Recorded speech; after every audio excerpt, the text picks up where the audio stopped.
KBS 7시 뉴스 함께하고 계십니다. 지금 시각은 7시 27분입니다.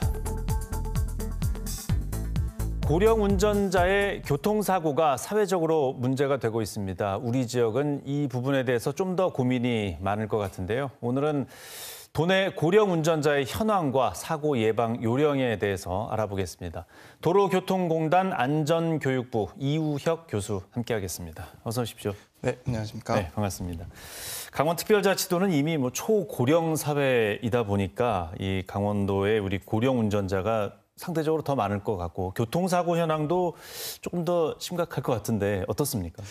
네, 일단 저희 도로교통공단 통계 자료에 따르면 일단 전국의 운전면허 소지자 수는 3,400여 명 정도 됩니다. 네. 이 중에 이제 고령 운전자라고 하는 65세 이상의 운전면허 소지자 수가 한 430만 명 정도 되는데 이게 비율로 따지면 운전면허 소지자 수 대비 고령 운전자 수가 12%를 차지하고 있는데요.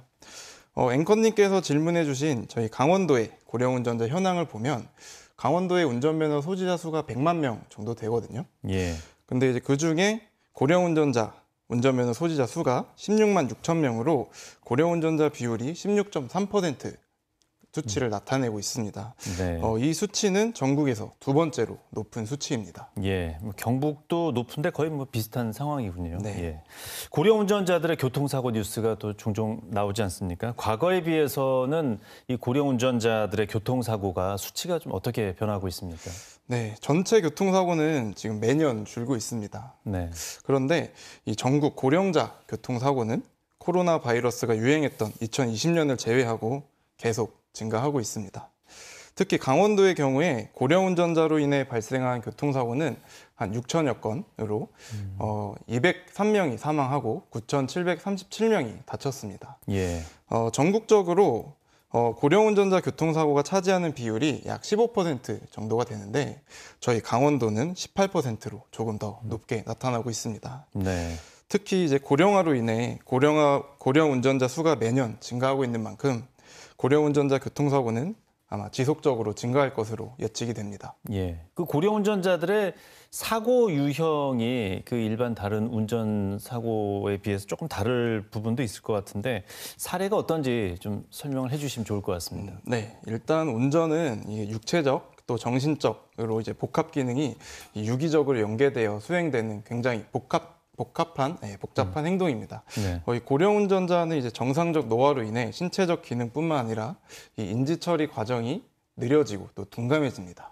그래서 그 결과로 이제 브레이크를 밟아야 하는 상황인데도 불구하고 가속 페달을 밟는다거나 아니면 기어를 조작하는 실수를 낸다거나 아니면 돌발 상황에 대처 시간이 늦어져서 충분히 피할 수 있는 시간이 있음에도 불구하고 피하지 못해서 사고를 발생하는 경우도 있습니다.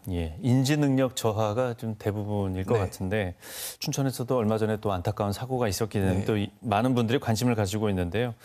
고령 운전자 사고를 줄이기 위해서 일단 몇 년 전부터는 운전면허를 자진 반납하는 제도를 시행하고 있지 않습니까?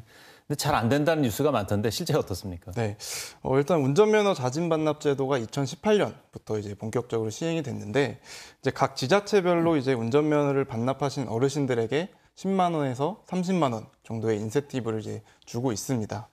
그런데 이제 제가 실제로 교통안전 교육을 이제 받으러 오시는 어르신 분들에게 왜 이렇게 반납률이 저조한지 이렇게 여쭤보면 보다 현실적인 지원이 좀 필요하다라는 의견이 좀 많습니다. 특히 이제 생계형으로 운전을 하시거나 아니면 대중교통으로 이동하기가 불편하신 분들은 운전면허를 반납하기가 쉽지가 않은 상황이고요. 그리고 평소에는 운전을 하지 않더라도 비상시를 대비해 운전면허를 반납하지 않는 경우도 있습니다. 이게 나이가 드실수록 대중교통이 어려운 지역은 면허 반납하면 완전히 발을 묶이게 되는 거니까 이런 부분은 고민이 많으실 것 같습니다. 우리 사회가 이제 고령화 사회로 계속 진행되고 있는 만큼 운전자들은 계속 나이가 들어갈 수밖에 없는데 그 관련해서 교통사고를 줄이기 위해서 대책들을 계속 고민하고 있지 않습니까? 지금 어떤 대책들이 앞으로 더 필요하다고 보십니까? 일단 여러 가지 대책들이 좀 있겠지만 먼저 기술적 대책으로는 고령 운전자 차량에 ABS라는 즉 자동 비상 제동 장치를 의무적으로 장착하게 해서 좀 이게 돌발적으로 나타날 수 있는 추돌 사고들을 예방할 수 있게끔 해야 예. 되고요. 그리고 이제 운전면허 자진 반납에 대한 실질적 혜택을 좀 제공해야 될 것 같습니다. 예를 들면 이제 65세 이상 어르신들을 위한 실버 택시를 좀 도입을 한다거나 예. 아니면 대중교통이 많이 다니지 않는 지역들의 대중교통 운행 횟수를 늘린다거나 이제 운전면허를 자진 반납한 고령 운전자들의 교통권, 이동권이 저하되지 않도록 하는 것이 가장 필요하다고 볼 수가 있겠습니다. 예. 또 자율주행 얘기도 하셨는데 몇 년만 버티면은 자율주행으로 도움받을 수 있다고 하는데 네. 아직은 뭐 현실적으로 나오는 대책은 없는 거죠. 네, 아직까지는 그 정도까지는 조금 무리일 예. 것 같고요. 네.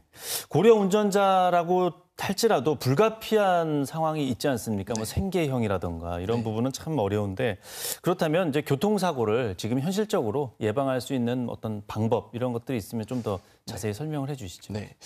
일단 교통사고를 예방하는 요령은 참 여러 가지가 있는데 일단 고령 운전자분들은 야간에 좀 시력이 좀 떨어지시기 때문에 이 야간 운전을 좀 자제해 주시면 될 것 같고요. 예. 그리고 또 아무래도 체력적으로 좀 떨어지시기 때문에 장거리 운전도 좀 피해 주시면 좋을 것 같습니다. 네. 그리고 또 갑작스러운 돌발 상황이 발생할 수 있는 눈, 비, 안개 등 악천후 운전도 가능한 좀 자제해 주시면 좋을 것 같고요.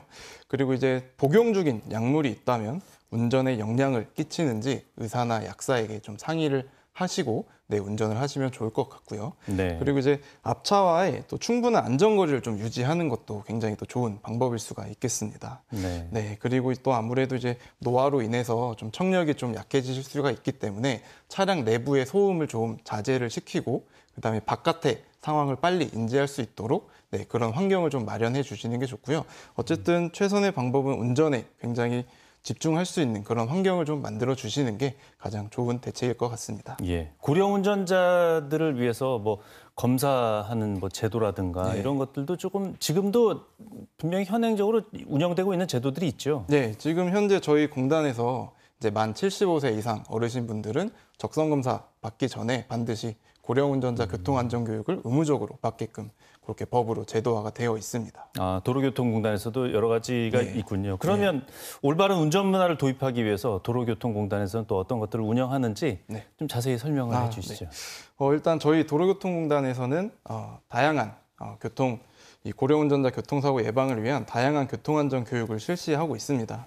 일단 찾아가는 고령 운전자 교육, 그리고 고령 운전자 권장 교육을 통한 자동차 보험료 할인 혜택 등을 다양한 형태의 교육을 좀 진행을 하고 있고요. 예. 그리고 고령 운전자 인지 능력 판단 및 안전운전 수칙 등 상담을 제공하는 고령 운전자 컨설팅을 이제 또 전국 운전면허 시험장에서 진행을 하고 있습니다.